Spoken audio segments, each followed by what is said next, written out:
이런 수준은 처음. 엔화같이 대폭락하다. 요즘 엔화에 대한 뉴스가 계속 나오죠. 하루도 빠짐없이 나오잖아요. 이 말은 하루도 빠짐없이 변화된 내용이 있다는 뜻입니다. 그만큼 말입니다. 엔화는요, 우리나라만 그런 것이 아니라 일본 내에서도 그렇고요, 또 세계적으로도 그렇고요, 관심의 초점입니다.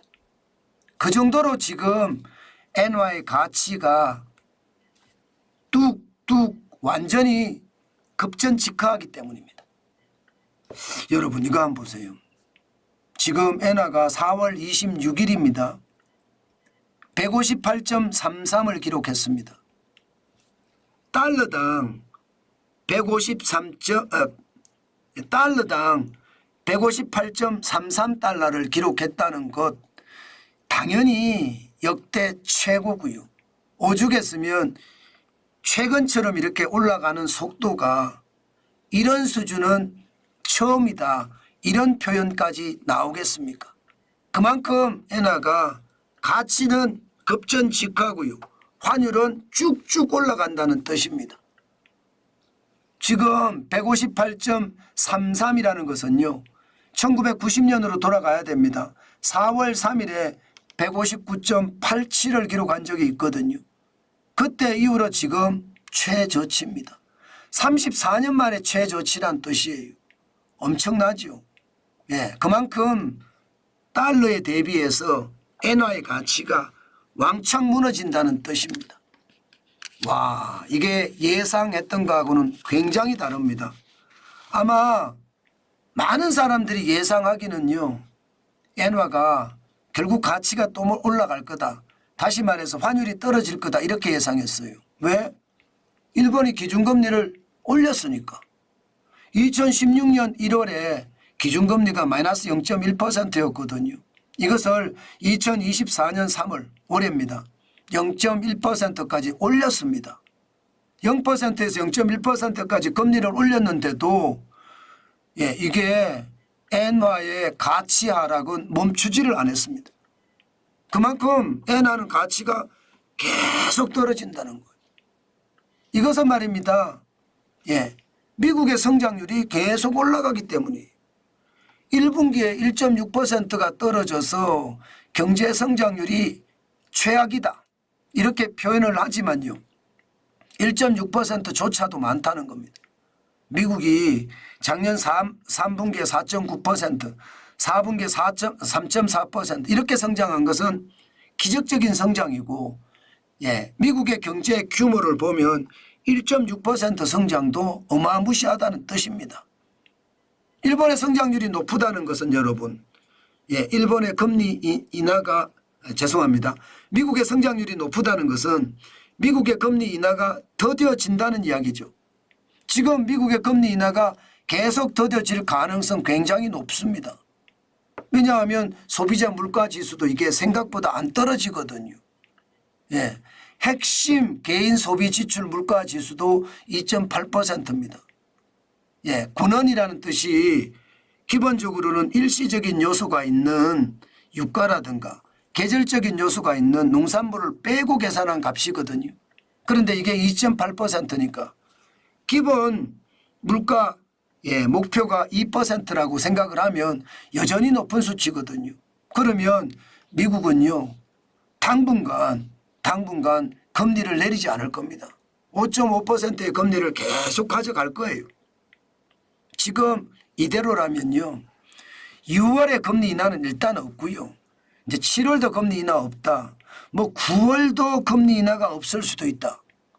현재까지 시장에서는 9월에 금리 인하가 지금 대세이긴 한데요, 이게 없을 수도 있다는 이야기까지도 나올 정도입니다. 그러면 11월은 미국 대선이 있어서 금리 인하하기가 굉장히 어렵고요. 그러면 12월에 해야 되는데 연말에 하기는 더더욱 어려울 겁니다. 그럼 내년까지 가야 된다는 이야기인데, 내년까지 갔는데도 미국 경제가 좋으면요, 현재까지는 전문가들이 시장을 예측하기에 결국 말입니다, 이게 거품이 무너질 거라고 생각은 해요. 미국의 대선이 끝나고 나면 거품이 무너질 거다. 이런 예상은 많이 하거든요. 사실 그런 예상이 현실로 다가오는 것은 그때 가봐야지 합니다. 경제라는 것은 현재 시점에서 보는 것이지 미래 시점에서 현재를 보는 것은 절대 아니거든요. 예, 또 미래 시점에서 미래를 보는 것도 아니고요. 그렇기 때문에 현재 시점에서는 경제가 어떻게 되겠다 짐작만 할 뿐이지 이게 전면적으로 달라질 것 같지는 않습니다. 중요한 것은요. 대선까지는 선거를 앞두고는 어떤 식이든 돈을 풉니다. 돈을 풀기 때문에 시장엔 돈이 넘쳐날 거예요. 그 시장에 돈이 넘쳐나면요. 결국은요. 경제도 거품으로 계속 성장할 겁니다. 예. 그런 상황을 감안을 해보면 미국의 기준금리 인하는 참 쉽지 않은 이야기다. 그렇게 되면 여러분 예, 성장률은 성장률대로 높고요. 물가는 물가대로 높아요. 금리 인하는 점점 물 건너가는 시점이에요. 그러면 달러의 가치는요. 달러의 가치는 계속 올라가겠죠. 지난 4월 26일에 달러 인덱스가 106.34를 기록을 했습니다. 6개 통화 대비해서 달러의 가치가 계속 높아지는 거예요. 6개 통화라고 하면 뭐 유로화, 엔화, 파운드화, 캐나다 달러, 스웨덴의 크론에 그리고 스위스의 프랑 이렇거든요. 6개 통화. 그중에서 스위스의 프랑은 지금 금리를 내렸죠. 약세가 됐다는 뜻이에요. 점점 달러 인덱스는 6개 통화가 약세가 되고 달러는 계속 강해지고 그런 모양새라는 뜻입니다. 그러니까 106.34라는 게 결국 적은 숫자는 아니고요. 그만큼 달러의 가치가 계속해서 올라가니까 지금 일본도 굉장히 당황하는 모습이에요. 158까지 올라갔는데도 말입니다. 지금 일본의 분위기는요. 엔화가 약세가 되는 것을 용인하자 이런 분위기가 굉장히 큽니다. 이게 예상했던 것보다가 말입니다. 정부가 나서서 막을 거라고 예상을 했거든요. 158.33이 돼 있으니까 달러당 158.33엔이라는 뜻이거든요. 그런데 일본은행의 총재 예, 일반적으로 예, 지금 통화정책에 변경 없다예요. 우에다 카즈오 총재는요. 뭐라고 이야기를 했냐면요. 엔화 약세를 용인하겠다. 이렇게 이야기했습니다. 사실 제 엔화를 보면 물가가 엄청나거든요. 일본도 물가가 엄청납니다. 지금 4월에 일본의 소비자 물가가 3.5%까지 올라갔어요. 그런데도 말입니다. 금리를 올려서 물가를 잡아야 되는데 금리를 올려서 물가를 잡을 생각을 못한다는 뜻입니다. 미국의 상황이 워낙 말입니다. 달러가 강세를 유지하니까 상대적으로 엔화는 약세를 유지할 수밖에 없다. 이런 뜻이거든요. 그렇지만 여러분 저는 궁극적으로 결국 일본은 어떤 식이든 통화 정책을 취할 겁니다. 저는 금리 인상을 할 거라고 봐요. 언제쯤 하느냐? 지금 현재까지는요. 시장의 전망은 10월이에요. 예, 지금까지 전망이 2024년 12월까지 0.25% 올릴 거다 그렇게 예상을 했는데 이게 빨라진다는 뜻이죠. 그만큼 예, 어떤 시기로든 엔화가 너무 약세가 되니까 슈퍼 엔저가 아니라 킹 엔저가 되니까 아마 그에 대한 대비책 저는 만들어낼 거라고 보고요. 그렇다고 해서 말입니다. 갑자기 또 엔화의 가치가 올라간다. 그것은 분명히 아닐 겁니다. 지금 일본은요. 경제를 어떻게 하면 지금 확실하게 살려낼 것인가. 잃어버린 10년, 잃어버린 20년, 잃어버린 30년에 빠져있던 경제가 결국 확실하게 어떤 기본 틀을 갖추고 성장을 해야 되는데 그게 가능한가. 아마 그 고민을 굉장히 많이 하고 있는 듯합니다. 분명한 것은요. 금리를 올려서 물가를 잡고 엔화의 가치는 그 언젠간 올라갈 거예요. 많이는 아니지만 말입니다. 지금 현재까지는 많이 올라갈 거라는 생각은 안 들거든요. 예, 그렇지만 분명히 올라갈 거라는 생각은 저는 해봅니다.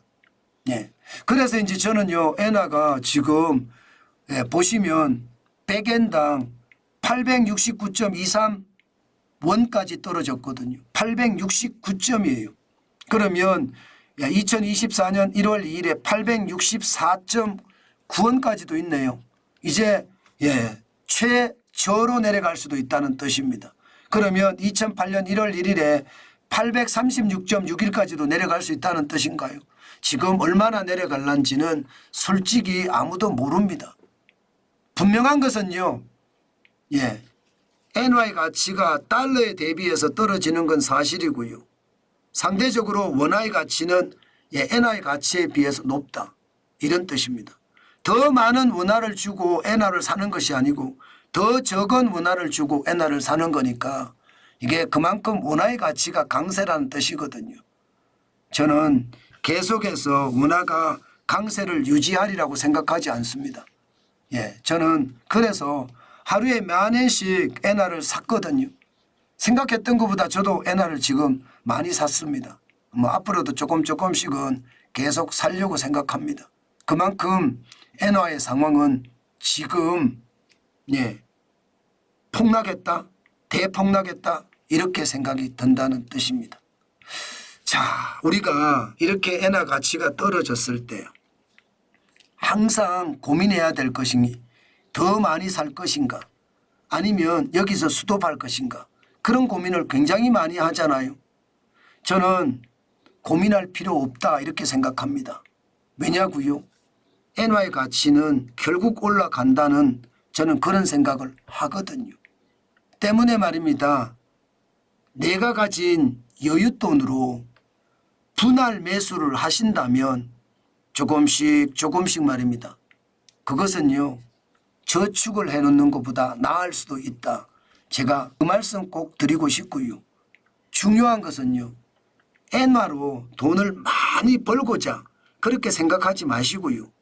이 엔화로 일본 여행을 몇 번 가겠다. 이런 생각으로 엔화를 사두시는 것. 저는 나쁘지 않다고 생각합니다.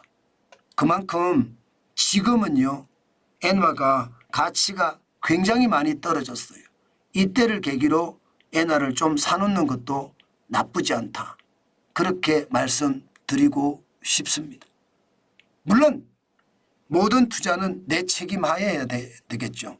정환진이가 사라고 한다고 해서 사든가 그러지 마시고요. 항상 말입니다. 내가 주체적인 입장이 돼서 시장에 진입하는 것 저는 잊지 말았으면 좋겠다. 그 말씀도 강조해 드립니다.